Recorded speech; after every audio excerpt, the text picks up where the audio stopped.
Halo semuanya, Assalamualaikum warahmatullahi wabarakatuh. Kembali lagi di YouTube channelnya aku, Reza Saputri.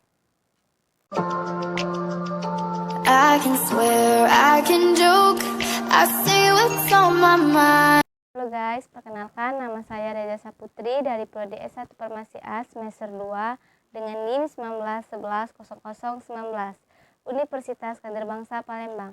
Baiklah, di sini saya akan mempresentasikan praktikum tentang apa itu oral suspensi. Oh iya guys, untuk lebih memperjelasnya lagi, langsung aja ya lihat PPT-nya. Definisi suspensi adalah sediaan cairan yang mengandung partikel padat tidak larut yang terversi dalam fase cair.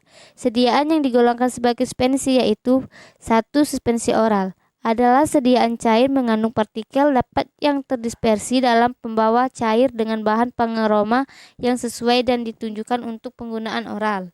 2. Suspensi topikal adalah sediaan cair mengandung partikel padat yang terdispersi dalam pembawa cair yang ditunjukkan untuk penggunaan pada kulit.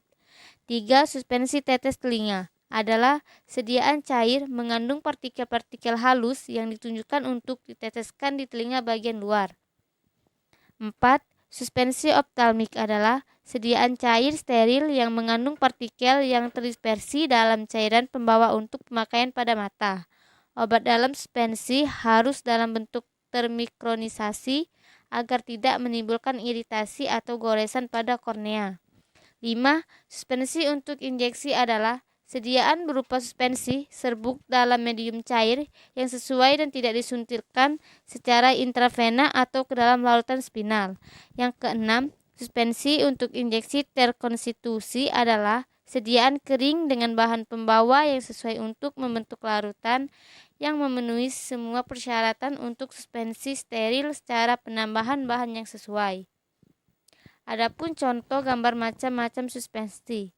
Yang pertama, suspensi oral, yang kedua suspensi injeksi, yang ketiga suspensi tetes telinga. Stabilitas suspensi salah satu problem yang dihadapi dalam proses pembuatan. Suspensi adalah memperlambat penimbunan partikel serta menjaga homogenitas dari partikel. Cara tersebut merupakan salah satu tindakan untuk menjaga stabilitas suspensi. Beberapa faktor yang mempengaruhi stabilitas suspensi adalah: yang pertama, ukuran partikel, yang kedua, kekentalan atau viskositas. Adapun syarat suspensi. Yang pertama, suatu suspensi farmasi yang dibuat dengan tepat, mengendap secara lambat dan harus rata lagi bila dikocok. Yang kedua, karakteristik suspensi harus sedemikian rupa sehingga ukuran partikel dari suspensoid tetap agak konstan untuk yang lama pada penyimpanan. Yang ketiga, suspensi harus bisa dituang dari wadah dengan cepat dan homogen. Adapun partikel, jumlah partikel atau konsentrasi. Apabila di dalam suatu ruangan berisi partikel dalam jumlah besar, maka partikel tersebut akan susah melakukan gerakan yang bebas karena sering terjadi benturan antara partikel tersebut. Benturan itu akan menyebabkan terbentuknya endapan dari zat tersebut. Oleh karena itu, makin besar konsentrasi partikel, makin besar terjadinya endapan partikel dalam waktu yang singkat. Sifat atau muatan partikel. Dalam suatu suspensi, kemungkinan besar terdiri dari beberapa campuran bahan yang sifatnya tidak selalu sama. Dengan demikian, ada kemungkinan terjadi interaksi antar bahan tersebut yang menghasilkan bahan yang sukar larut dalam cairan tersebut. Karena sifat bahan tersebut adalah mempengaruhi sifat alam, maka kita tidak dapat mempengaruhinya.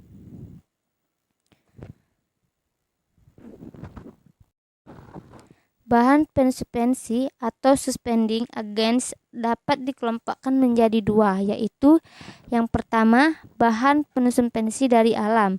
Bahan pensuspensi dari alam dari jenis gom sering disebut gom atau hidrokoloid.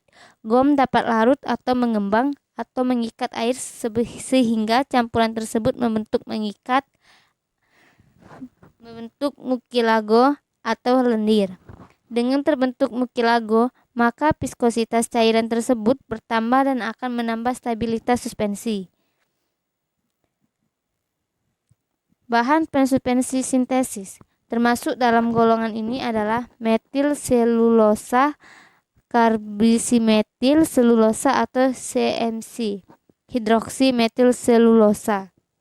Di belakang dari nama tersebut biasanya terdapat angka atau nomor. Misalnya methosol 1-500. Angka ini menunjukkan kemampuan menambah viskositas dari cairan yang dipergunakan untuk melarutkannya. Semakin besar angkanya berarti kemampuannya semakin tinggi. Cara mengerjakan obat dalam suspensi.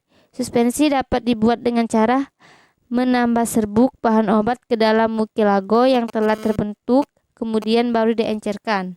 Perlu diketahui bahwa kadang-kadang terjadi kesukaran pada saat mendispersi serbuk dalam pHkli. Hal tersebut karena adanya udara, lemak atau kontamina pada serbuk. Serbuk yang sangat halus mudah memasukkan udara sehingga sukar dibasahi. Mudah disukar serbuk terbasahi tergantung besar sudut kontak antara jarak terdispersi dengan medium. Sistem pembentukan suspensi. 1. Sistem flukulasi. Dalam sistem flukulasi, partikel terflokulasi terikat lemah, cepat mengendap, dan pada penyimpanan tidak terjadi kait dan mudah tersuspensi kembali. Yang kedua, sistem deflokulasi. Dalam sistem deflokulasi, partikel deflokulasi mengendap dan akhirnya membentuk sedimen, di mana terjadi agregasi, akhirnya terbentuk kait yang keras dan sulit disuspensikan kembali. Secara umum, sifat-sifat dari partikel flokulasi dan deflokulasi adalah: yang pertama, deflokulasi yaitu A.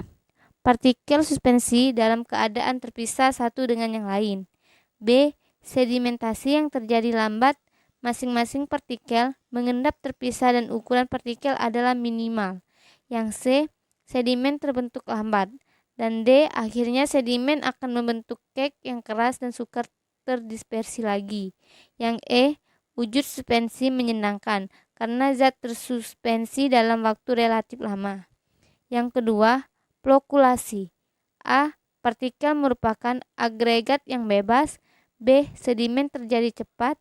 Yang C. Sedimen terbentuk cepat. Dan D. Sedimen tidak membentuk kek yang keras dan padat dan mudah terdispersi kembali seperti semula. E. Ujung suspensi kurang menyenangkan sebab sedimentasi terjadi cepat dan di atasnya terjadi daerah cairan yang jernih dan nyata. Pembuatan suspensi sistem flokulasi ialah: yang pertama, partikel diberi zat pembasah dan dispersi medium. Yang kedua, lalu ditambah zat pemflokulasi, biasanya berupa larutan elektrolit, surfaktan, atau polimer. Dan ketiga, diperoleh suspensi flokulasi sebagai produk akhir. Dan keempat, apabila dikehendaki agar flok yang terjadi tidak cepat mengendap, maka ditambah struktur pH. Yang kelima, produk akhir yang diperoleh ialah suspensi flokulasi dalam struktur pH. Adapun bahan pengawet. Penambahan bahan lain dapat pula dilakukan untuk menambah stabilitas suspensi. Antara lain, penambahan bahan pengawet. Bahan ini sangat diperlukan, terutama untuk suspensi yang menggunakan hidrokoloid alam, karena bahan ini sangat mudah dirusak oleh bakteri. Adapun kelemahan dan keuntungan suspensi. Yang pertama, keuntungan sediaan suspensi antara lain sebagai berikut.